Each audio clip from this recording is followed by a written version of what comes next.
live in 1 minute.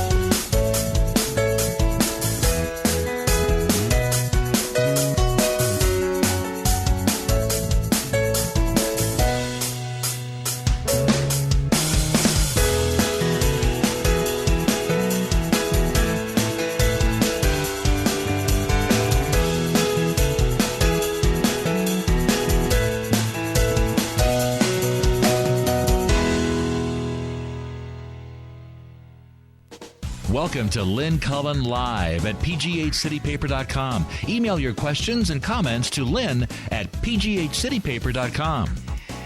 Hello, good morning, and welcome to a Friday. A blue-skied Friday.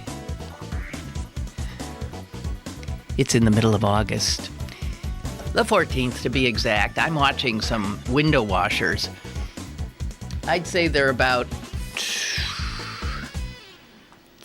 15 stories up, maybe 20 stories up, and they ain't even halfway up this building. That'd be they're going down. That'd be a scary way to make your living. I mean, I wouldn't think so, except that on the news every once in a while you see one of those things they're standing on like this, and some guy hanging from it. I had once, when I was working in television, and had a bit I did called On the Job, where I would take on somebody's job for laughs and for a few hours. I had asked to be a window washer on PPG, because that seems to me to be exceptionally daunting. PPG place nothing but glass palace.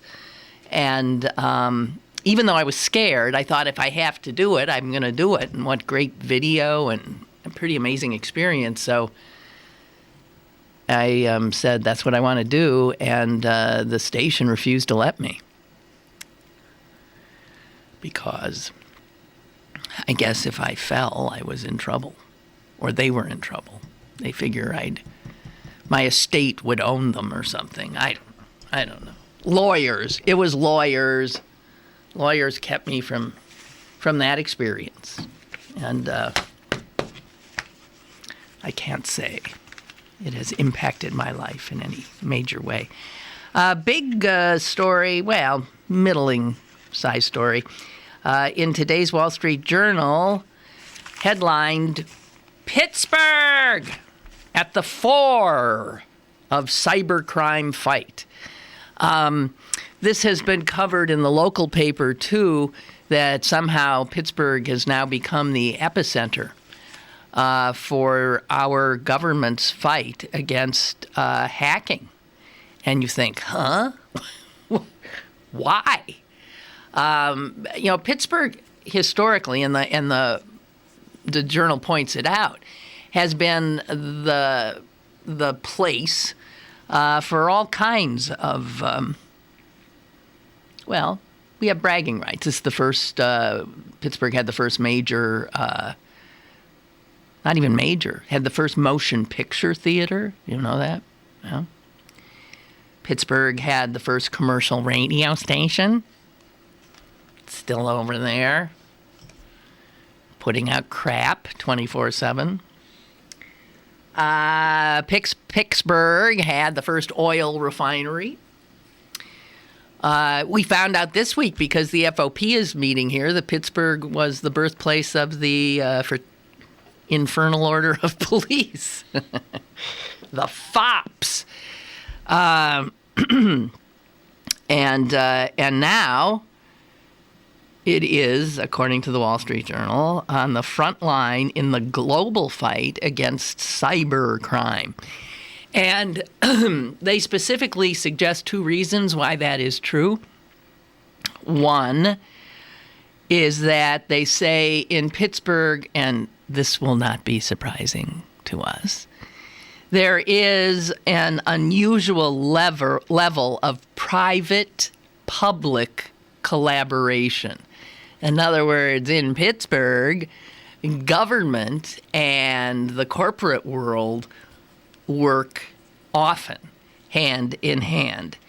And when you're dealing with cybercrime, I guess that's a really good thing. Our U.S. attorney here, David Hickton, who has been the U.S. attorney here for the last 5 years, has been credited also in the article as being the catalyst. It's since he took over, we have that has been something that he has wanted to focus on. So when you read about these big cases, often they are coming out of Pittsburgh. Sometimes when you read a case in the local paper here, you think it's local. Well, it turns out it's not. So they're talking in the article about so many of these things we've read about, which you might have thought were local, are actually of global significance. I'm trying to see if there's anything else you might find of any interest in here. Anyway, it's on page 3 of today's Wall Street Journal. Of course, CMU gets some ink. It says the FBI here works with the geniuses over at CMU, and that the university fills in the knowledge gaps for FBI agents. I mean, they point out that some of these agents who are now working on this stuff are not necessarily schooled in technology. Excuse me. They say that they do not. Oh, for God's sake!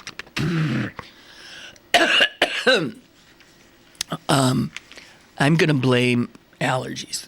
Okay. They say that and this surprises me, they say that the FBI agents who are working in this special unit do not necessarily have computer science backgrounds. Huh? As a matter of fact, they say that the main one who supervises, I guess, the squad, studied music education and geology. Okay. Isn't that interesting? And the other managed a furniture store before joining the FBI. So there you have it. And now they become these acknowledged global cyber sleuths working out of the FBI office here in Pittsburgh. And the first case that I guess drew everybody's attention to them, you will recall, the University of Pittsburgh, those bomb threats. Remember? That was 3 years ago now. Every 2 seconds, another building, another dorm was being evacuated. The students could really not get an education at the time. I mean, it was really tough. And even when there wasn't a bomb threat, there was this sort of anxiety on campus. And that went on, I don't know. Alex, were you by any chance a student then? It was right after. It was right after. You got out right before it. But I do know from talking to some students, it was really a very anxiety-producing. Nobody knew. You had to take it seriously every time a threat was phoned in. And they say in the Wall Street Journal that it was the breaking of that case in 2012, identifying a suspect in the UK. Remember, some guy in Scotland it turned out to be. This is after a few local folks got pulled in by the scruff of their necks and and were thought to be suspects. It turns out it was nobody local. It was nobody who even had any history with the University of Pittsburgh. But the breaking of that case, they say, made the folks here at the FBI feel like, oh, hey,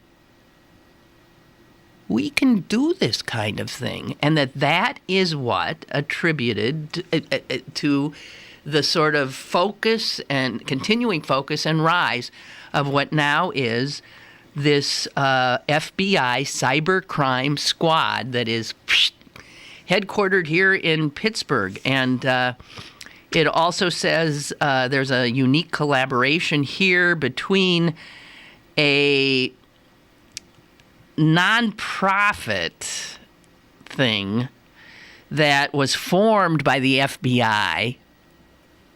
That strikes me as weird right there. So the FBI formed a nonprofit organization about 10, 12 years ago, and it allows FBI agents and other investigators to sit alongside analysts at banks, analysts at other companies to identify potential cyber threats. And that is headquartered here. And they say they specifically work in a non-government building, so they don't identify where that is, but somewhere here in Pittsburgh there is a building housing these FBI cyber sleuths, and also in which banking employees and others sit together and share information. And the reason it's in a non-governmental building, that because it's there, they do not say they have to worry about classification levels or national security clearances. I don't quite understand any of this, I must say. But they say that approach, that collaboration in this non-governmental building, which will remain unidentified, could be here. I don't know. Nobody knows where it is. And that has been key, that collaboration, to cracking some of these big cases. So they say, I don't know. They say it's Pittsburgh where a number of landmark cybercrime cases have been cracked. So there you have it. If you consider that bragging rights. And also Pittsburgh is, and we're finding this out is to be true, is we're now the epicenter of the robotic car industry. It's happening here. So, Pittsburgh is, in many ways, it is true. It's a happening place. I just don't want it to get too popular. I don't know how you feel about that, but I really don't want it to. Excuse me, my nose is running. I am just... Isn't this a compelling program? Listen to the host, blow her nose, hack and cough, sniff in your ear, and other disgusting bodily functions. Okie doke, what's going on? Anything? I can't do Trump. I can't do politics. I just can't. It's not good for my health. By the way, I saw my doctor yesterday. I got a clean bill of health. All my levels, all those levels of things are in the good range, and of course helped along by multiple pharmaceuticals, we might remind ourselves. But I don't think that's good for my health. The anxiety and the anger and frustration that inevitably comes from dealing with what passes for our political culture now. This doesn't help me either, but there was a piece in the local paper today which just, it just makes me, these things just make me sad, I guess, because you would think, we're so full of ourselves. We have a call? We have a call? Yeah, sure. Hello? Hello? Hello? Hello, Lynn. Yes. Just a minute. Hi, it's Ron from Tampa. How are you doing? Well, I'm fine, Rod from Tampa. How you doing? Okay. Good. I read something that absolutely blew my mind. And I was interested in the Koch brothers. So when you're interested in somebody, where do you go? Wikipedia. And they have political contributions. Do you know how much the Koch brothers is intending to donate to political campaigns in this year? 2016. I have seen that number. Is it $185 million? Oh, you're not even close. Oh, is it $585 million? You're not even close. Is it $2,700,270? You're way too high. It's $900 million. It's what? 900 million. Okay, it's almost $1 billion. Yes, it's almost Okay, $1 billion. I had seen that. Well, hey, pocket change. But doesn't that scare anybody? Well, of course. It should. I'm beyond the scared. I'm into the. As I said, it just enrages me that we have allowed. And this is a direct result, by the way, of the conservative majority on the Supreme Court. And it continues to say they have given more than $100 million to conservative and libertarian policy and advocacy groups in the United States, including think tanks like the Heritage Foundation, the Cato Institute, and more recently, Americans for Prosperity. Oh, the names they come up with. Americans for Prosperity for the very few of us. That's right. Listen, yes, this has corrupted the system. Each man, supposedly, I'm using man generic, each person has a vote, but the rich have more votes by virtue of their wealth because they can influence. Yes. That money goes toward advertising, goes toward propping up candidates that otherwise wouldn't even make it in past week one. Mm-hmm. It's corrupted the entire process, and it's hard to say. If you were teaching a civics class, you'd be fibbing if you told the little kiddies that they live in a democracy where everyone has a vote and your vote counts as much as anybody else's. And it's just not true. It's not true. Well, we become a government of the money, for the money, and by the money. Absolutely. And we have. You had the wrong tense. You said becoming. We are. We are. Yeah. We are. Yeah, we are. Now, the people at some point, and this is why you have Bernie Sanders taken off, there's a lot of Americans who see it that way and who are angry and want to take the government back. And we need, that's why I love Bernie's insurgents. That point of view needs to keep on coming, keep on, getting some legs under it. And eventually, I don't think it's going to happen this election cycle, but eventually the people are going to have had it up to here. Obviously, how much has to happen before the people really do rise up is mind-boggling to me, because I would have thought it was 10, 15 years ago enough already. I don't know, but yeah, it's a fight in our future that will occur, and we want to win that one, because if we lose it, I'll tell you, it's right-wing populists who will win, and we'll end up with some kind of truly scary right-wing regime, is my guess. I think when American gets populism, it usually goes right. It doesn't go left. So that scares me too. Well, it's good talking to you. Thank you. Okay, we'll see you. Bye-bye. Bye. Well, he's depressed down in Florida. And I didn't want to talk about this stuff. It's depressing. And as I said, there's already something depressing in the local paper here. That awful story a few years back, maybe last year, I don't know, of the stabbing in the Target in East Liberty.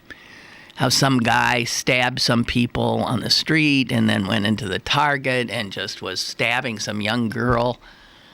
And some people in the store jumped him and saved her life and were harmed in the process themselves. And okay, so this guy was a homeless guy. He also was a schizophrenic. And he was in a delusional state. He was found guilty of, I guess, attempted murder. And but the jury also said he was guilty, but he was mentally ill. So the jury understood that this was not some kind of a plan he'd come up with. This was a sick person hearing voices in his head, seeing threats to himself that didn't exist, and trying to save himself by killing these innocent people who happened to be in the wrong place at the wrong time. And but it was known he did the deed. So he's found guilty but mentally ill.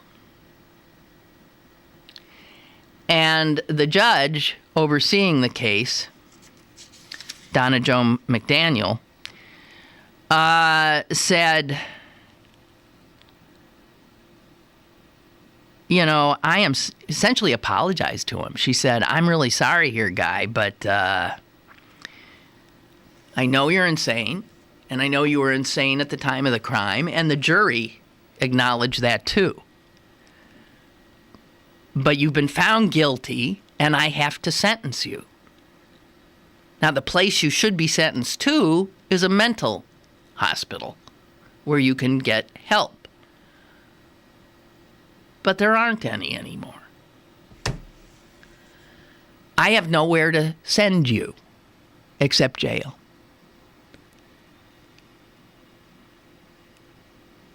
Actually, to quote her specifically, the judge said this: unfortunately, it is very difficult for me to find some place appropriate for you to go. They have just taken away so many resources.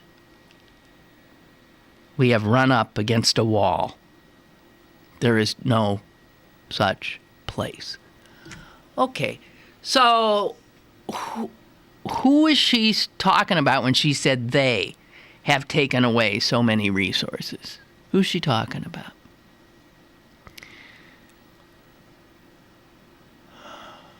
Well, she's talking about government. But she's talking about a government elected by the people and the rich. And the rich have found a whole industry in, you know, the prison industrial complex, so they love putting as many people in jail as they possibly can. And mental illness, we don't do that anymore. I was thinking that this places us no more highly evolved as a culture than, I don't know, the horrors of the mental health pits that poor people like this guy used to be thrown into. Putting this guy in a jail where we already know healthcare is a joke. As soon as you get into the jail, you got to hope you don't die for some reason, because they can't even get it together enough to give people the medications they're supposed to have in a timely fashion. So this guy who's 44 years old and is in need of care and medication, and he knows it too. That's what's so sad. He was obviously off his meds the day he did this. And now in court, he was on his meds. And it says in the article that he continued to apologize to everybody and anybody he could find. I'm so sorry. I'm so sorry, he said. It's been really frustrating. I try to stop it. I pray to God, just take this away, but it only got worse. Here is a guy who knows he's in torment. And what do we do for him? We sentence him to 10 to 20 years in jail.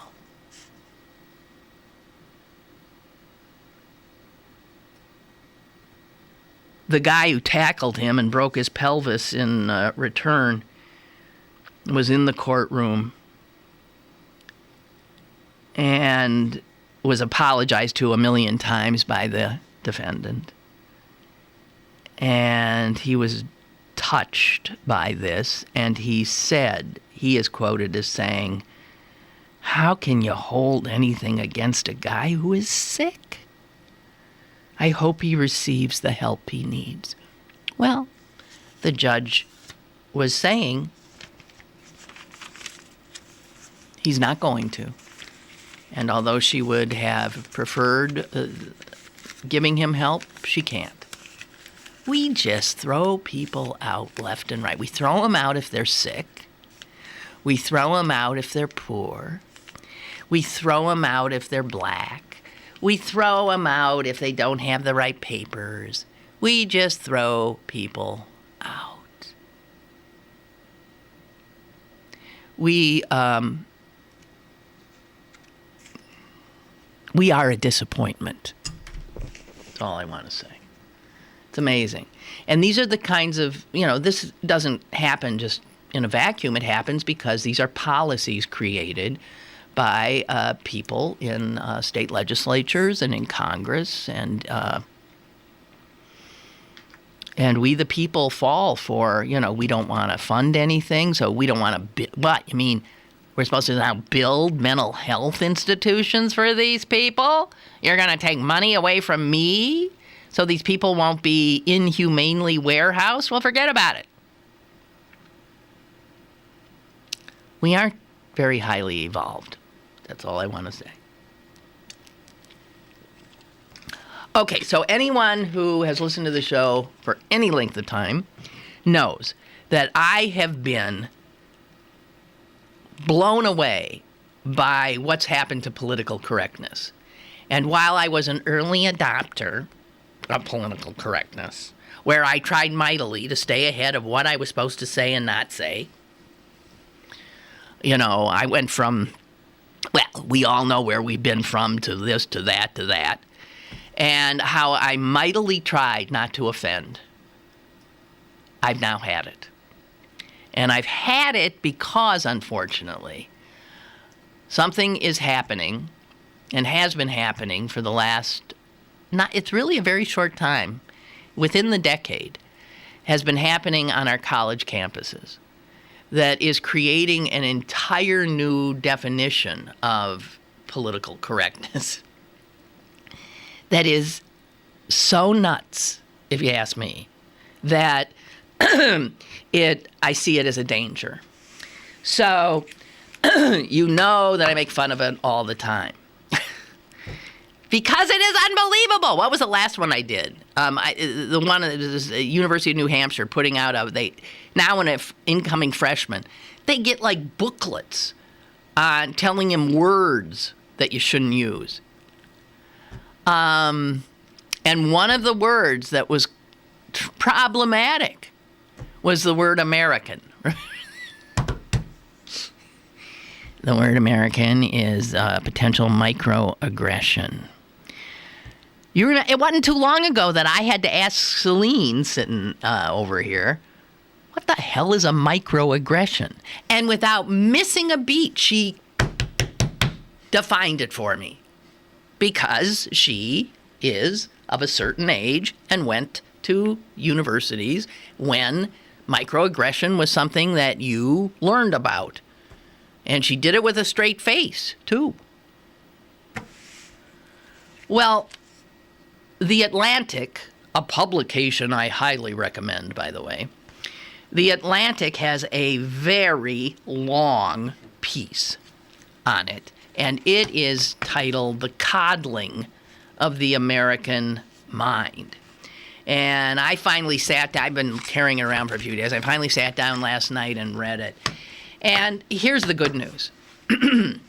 Since I've started screaming about this, not that this is a cause and effect, I felt very much alone. I wasn't here. And then little by little, I start seeing articles and pushback and pushback and pushback.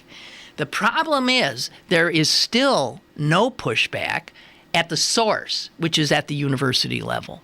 In fact, at the university level, it continues to pile up and get worse. But outside the universities, employers, people, and I'll tell you a big thing that is happening, it is psychologists who are pushing back. And the people who wrote this piece, co-authored it, are people who deal with people's psyches. And what they are saying in this article essentially is that we are screwing up an entire generation. We are also destroying our educational system. Because if an educational system is anything, it needs to be a free zone where all kinds of ideas can be thrown into the mix, and arguments, in fact, can occur, and people wrestle with what. That is when your mind is supposed to open in a university setting. And what this movement has been doing is closing minds and not even allowing conversation. You utter one wrong word and you are immediately hauled out. You are marked. You are punished. You are, it really is. The more you read about it, the more mind-boggling it is. So, I don't know if, can you bear a little more of what is happening and what these guys say? For one thing, they say, the other new trendy thing is trigger. You do not ever, a microaggression can be when you trigger somebody. Now, trigger warnings. Here, they define them right here. Trigger warnings are, and this is all straight face. This is what a straight face. Trigger warnings are alerts that professors are now expected to issue before any lecture, before any course in which something might be said or shown or whatever that might upset any one person. Let's say you have a lecture hall of 300 people. If there's one person in here who will take issue with one word or thought that the professor is going to utter, that professor is to deliver a trigger warning so that they can run to safety or something. How are you supposed to teach? How are you supposed to teach in that kind of an atmosphere?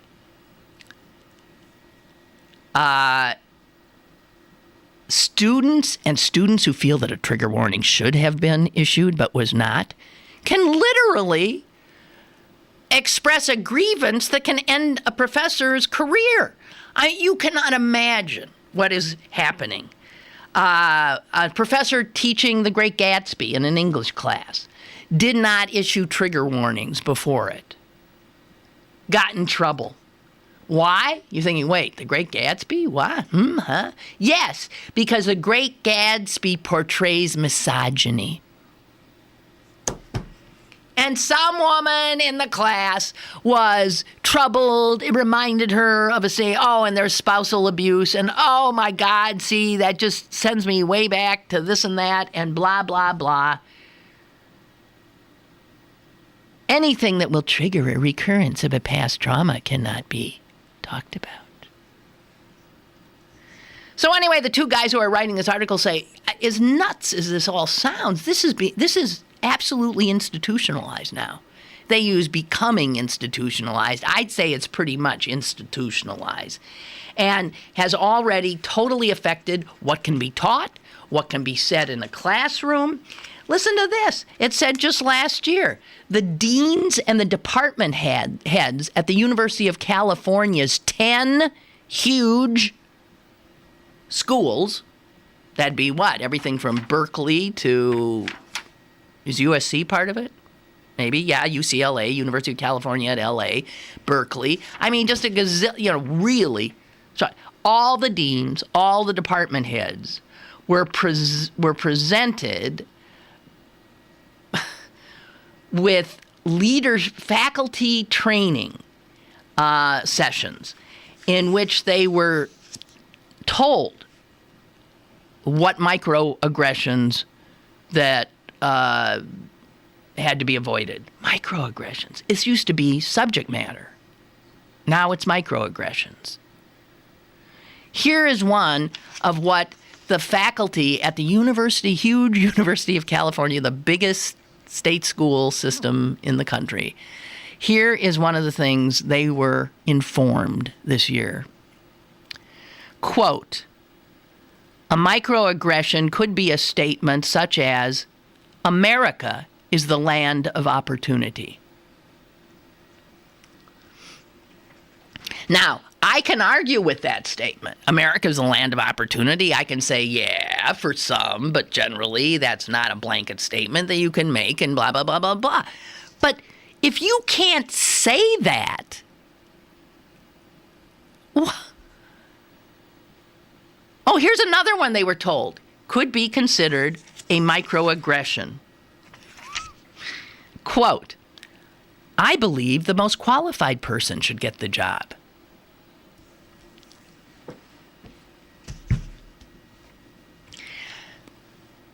Okay.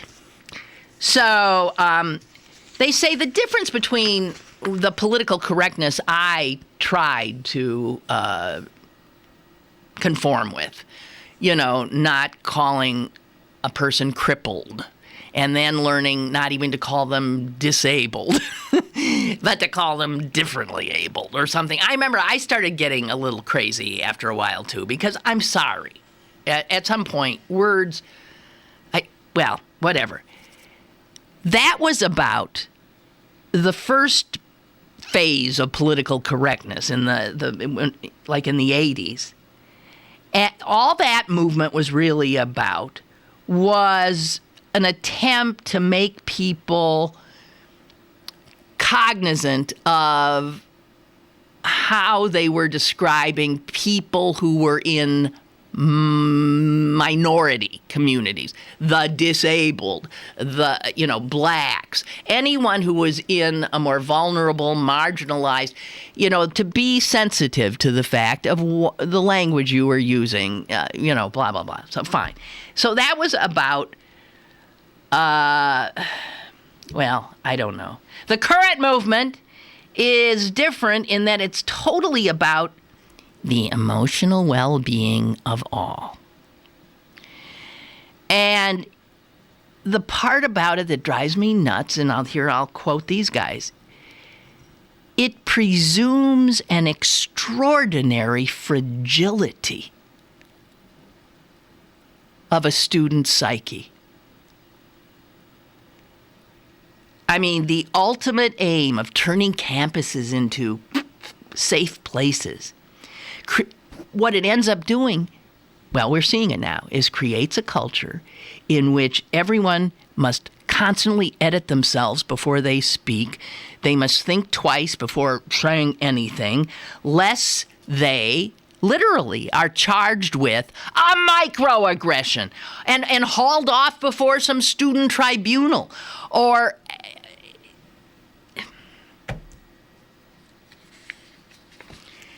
these guys said, obviously, what this does to education is huge, and it's negative. And the universities have to save themselves because the universities are part of the fact that the University of California system, would subject its professors to this shows that they are now actively involved in their own demise. The students are running things.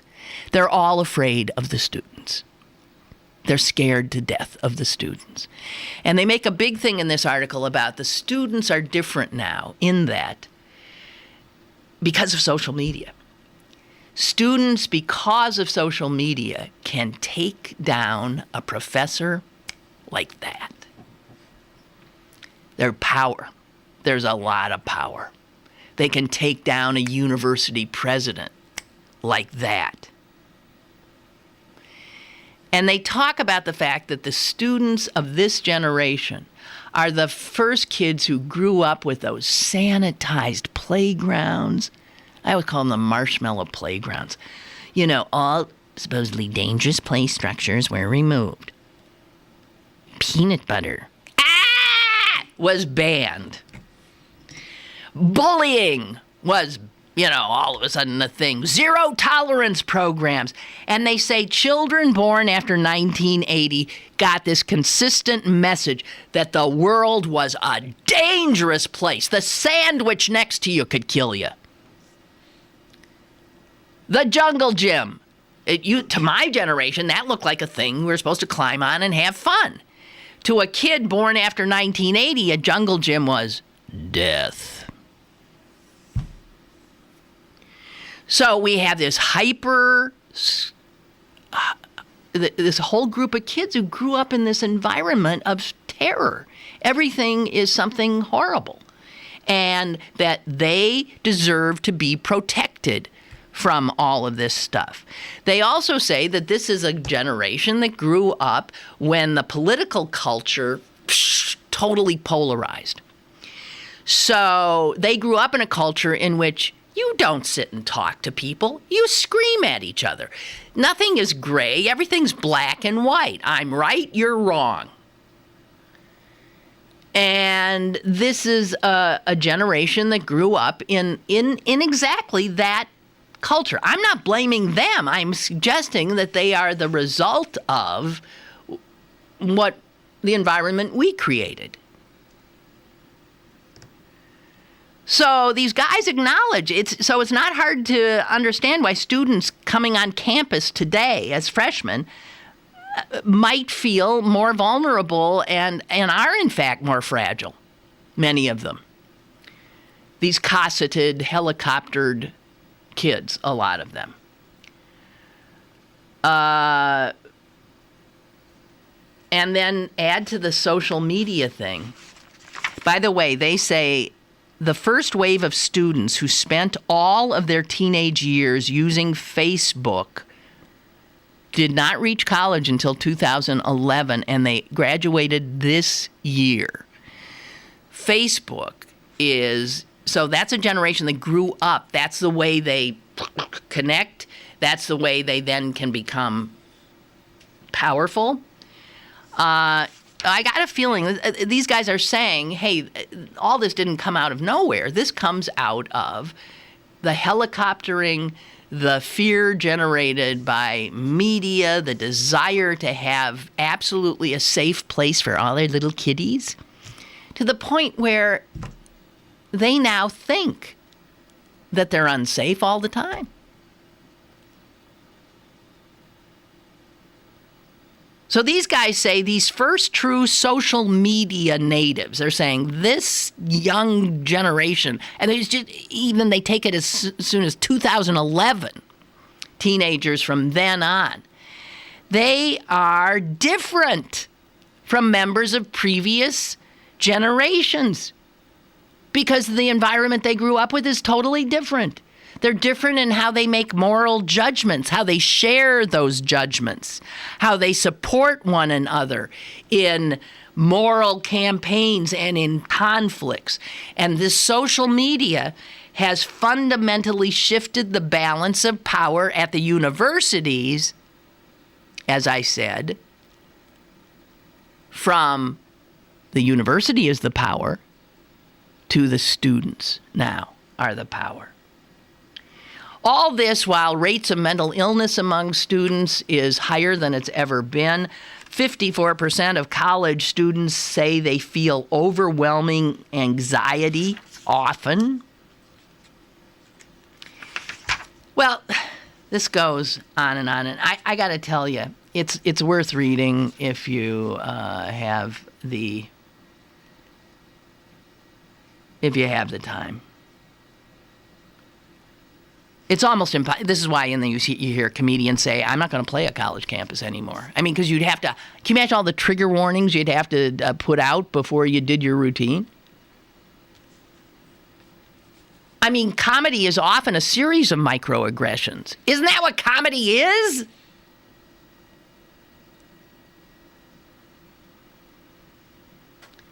And they point out that because now blaming the victim is a serious no-no, it is generally considered absolutely unacceptable to question the sincerity of anybody who's feeling victim. Oh, and what they say is, particularly if this emotional state is linked to their sense of identity, their religion, their gender, their whatever, you can't touch them. That they are unassailable. The thin argument, used to be thin argument, I'm offended, now is an unbeatable trump card. To question whether you have the right to be offended is to do a microaggression, is to blame the victim. I mean, you're stuck. You can't, all anybody has to do is say, I'm offended. And then they go into the fact about how the feds have screwed this up too. That the Department of Justice and the Department of Education, which used to define aggressions and sexual harassment, for instance, as something that is only actionable if a reasonable person would find it, yes, in fact, truly, objectively objectionable. And guess what? They changed that 2 years ago. So now they broaden the definition of sexual harassment to include, get this, verbal conduct. That means speech that is unwelcome. Well, hell, set the bar so low that it's ludicrous. Any unwelcome utterance can be actionable now as sexual harassment and could cost someone their job. Could have somebody sued because it's unwelcome. And what these shrinks say, these psychologists say is, guys, that's the kind of thing that, like, that's what we call emotional reasoning, and that's not reasoning. That's like they say we are teaching students to nurture some kind of hypersensitivity that will lead them into nothing but conflicts, and that all we're doing is training them to be absolutely pains in the ass, jerks, unemployable, people who can't function in the real world. Oh, God. If you look, I mean, this is big. I know I rant, I rave, but I am sorry, this is good. Books for which students have called publicly for trigger warnings include Virginia Woolf's Mrs. Dalloway. That was at Rutgers, because Mrs. Dalloway deals with suicidal thoughts, because the author, Virginia Woolf, in fact, later committed suicide. Now, that now is a triggered book, trigger warning, because let's say some kid in the class might be depressed and be, who knows, but to teach that book to a depressed person is to what? Push them off a cliff?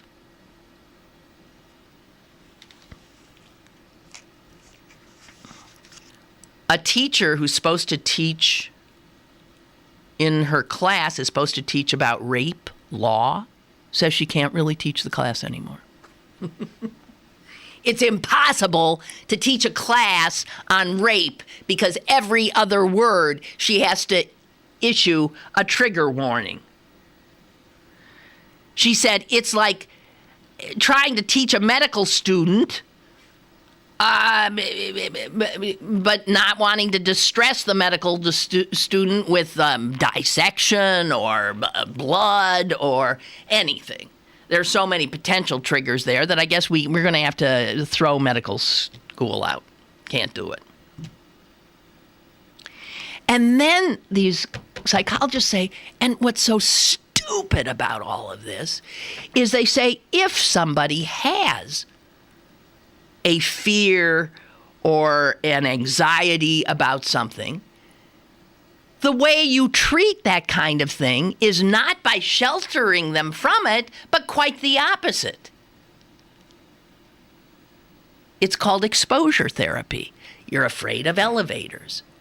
The idea is you never have to go in an elevator again. The idea is to make you to slowly through actual.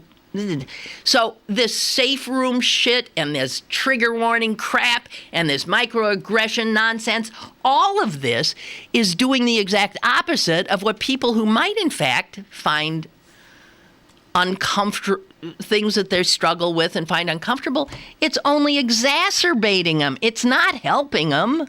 It's telling them that this fear you have, this anxiety you have, this potential emotional situation you have is like the be-all and end-all. It is you, and we will, oh my God, we will tiptoe around you because of it. That is not the way you deal with that.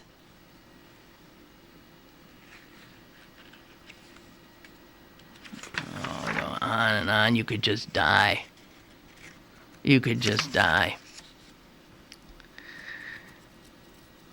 I mean, teachers are starting to write anonymously in journals that the chilling effect on their ability to teach is amazing.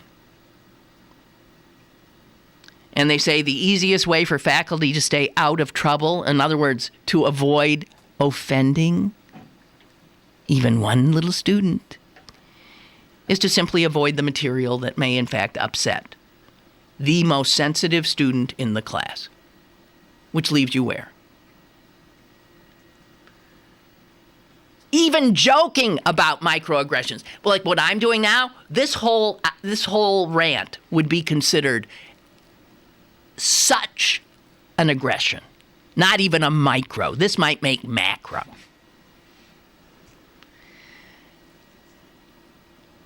A student at the University of Michigan, Omar Mahmoud, wrote a satirical column about all this crap.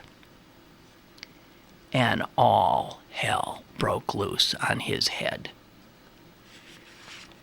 A group of women later vandalized the doorway of his room with all kinds of, and get this, even with hot dogs, because he's Muslim. I mean, unbelievable, yeah. Hello, caller. Hello, Lynn. Yeah. Can I talk about something nice? No. Okay. Okay, go ahead. I just got my order from my cricket chips today. They're made out of bugs. And I think it's going to be the new wave, Lynn, for snack foods. What do you think? You're eating crickets? Yes. It's a company called Six Foods. It was started by 3 females, I think from Harvard. And they started the company last year. And if you didn't tell me exactly. If you didn't tell what me, do you think about this chip? How's it taste? You probably say it tastes great. Yeah, I would. So That's true. I really believe. What do they look like? Does it look like a regular chip, or does it look like a? It looks like a corn chip. I mean, I haven't tried them yet. I just got them in the mail today. I got 3. Okay, wait a minute. You haven't tried one? Well, I haven't tried it. You have to order it. I had to order it online. Yeah, but you got it now, right? I just got it. I haven't opened up the bag yet. Open up the bag. I just came in the mail this morning. Do are you there? Yes. Open the bag. You want me to go get it now? Yes. All right, I'll get one of them. All right, yeah. Put your mouth where your mouth is. All right, let me go get it real quick. Okay, go ahead. I'll tap dance while you're doing it. No, it's true. I mean, if it doesn't look like a cricket, and you were to feed it to me, And I'd probably be scarfing it up left and right. Then if you told me it was a cricket, once I'd eaten it and I thought it was okay, I might be beyond that problem. I don't know. We'll find out if he likes it. Yeah, they sent me a thing a couple months ago. They were just doing a startup on Kickstarter, and they were trying to get some money to raise money for the product, and I wanted to buy it then, but I'm going to crack it open now. You know, it's like a regular chip. It's darker brown. This is the barbecue. So it looks like a blue tortilla chip. Yeah. Great. It is. It's good. Is it good? Yeah. Does it taste like pretty much like any old chip? Yeah. Really salted. You would never know. Is it? But it's made out of. Look at the ingredient listing. It's made out of cricket flour. They grind those crickets up. Okay, into flour. And they have the farm, so it's all. I mean, they don't just get crickets. Yeah, these are farmed crickets. These are crickets that are free-range crickets. Exactly. I think that is free-range crickets. Really, I think they have a little farm. Grow the crickets, and then. Well, that's good. And they have 3 different flavors. I got barbecue, natural, I think, and cheddar. Okay. The barbecue. They wanted me to try this out because this is their newest flavor. And you're saying it's pretty good. Yeah, it's good. It's tasty. Good. And I'm telling you, I tell my wife, I tell anybody. You know what? It's going to be big. Yeah. Restaurants are going to start selling. Yeah. And it's going to take off. Okay. If people want to try it out, it's going to be curious. They're going to like it. Uh-huh. It's high in protein. You know, you get all these. They have all these. Oh, yeah, it'd be really high in protein. Foods. Yeah, If anybody wants to go online and see about their company. I mean, the fact that the flour is made out of insects means it's protein heavy as opposed to the carb heavy that other flours would be. You don't need much water. Yeah. If they compare it to beef, and then you have beef, it takes like how many gallons to feed a cattle and. Well, that's great. And the poop and all that stuff. With crickets, you're getting all the benefits without the waste and. Well. I thank you. I like that much better than what I was talking about. Thank you very much. It's Friday afternoon. I mean, that's. You're absolutely right. Depressed about the kids. I know I have kids too, and I'm thinking, what the hell's happening? And I can't take it either. And it's the colleges. Well, they're charging Rolls Royce prices. They have to. Don't get me. I'll get all wound up. Yeah, don't do it. Don't do it. Don't. To the kids, you can bring your pet to school.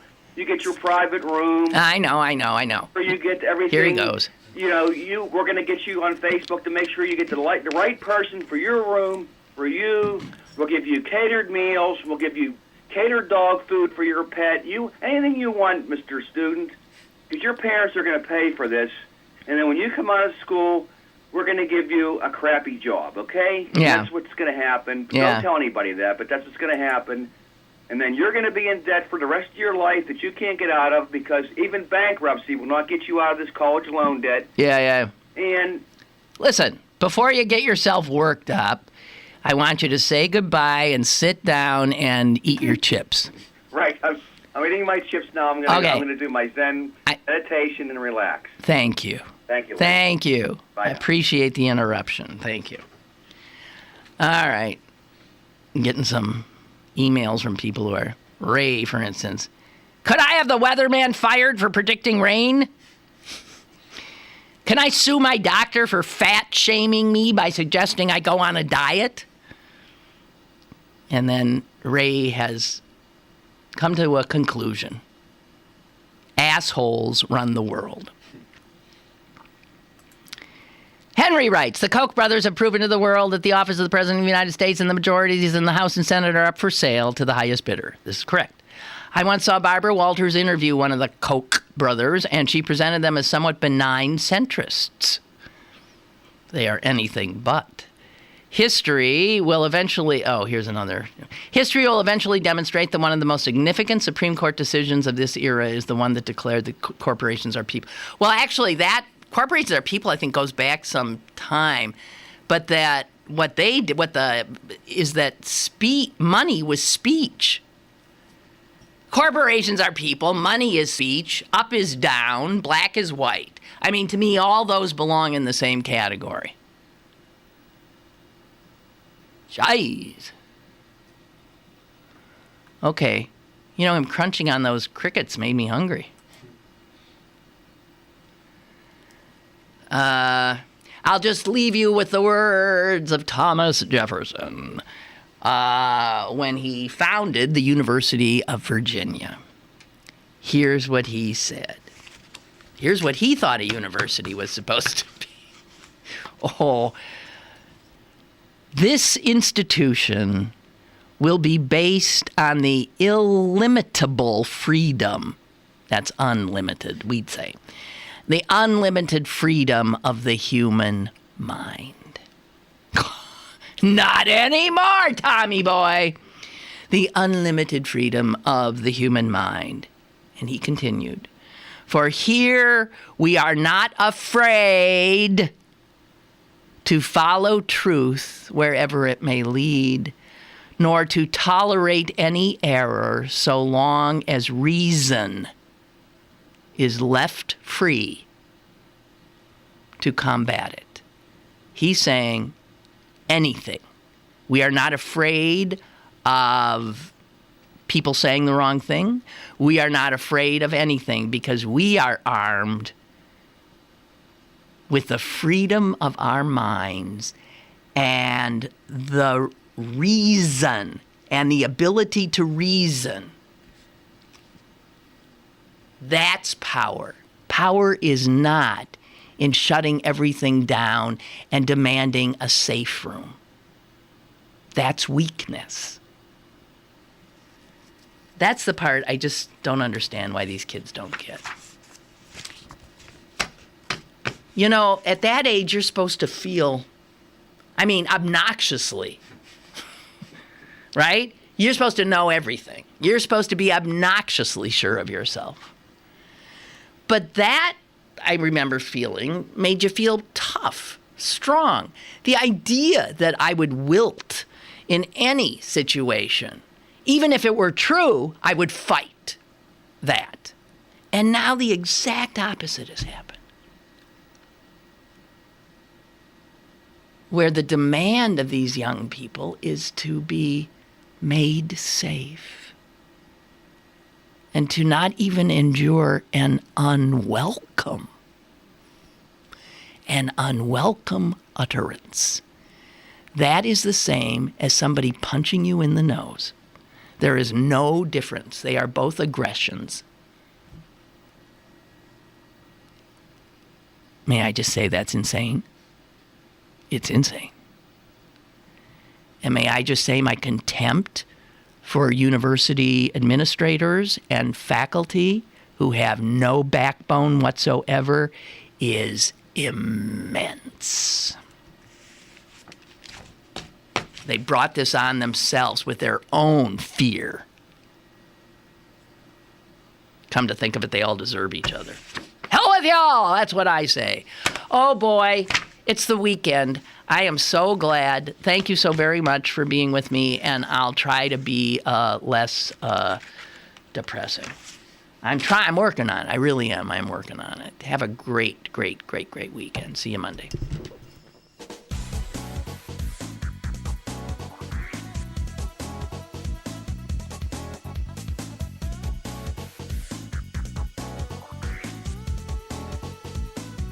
Lynn Cullen Live, Monday through Friday from 10 a.m. to 11 a.m. and archived at pghcitypaper.com. The opinions expressed on Lynn Cullen Live are those of the host and do not necessarily reflect the viewpoints of Pittsburgh City Paper, Steel City Media, and its advertisers.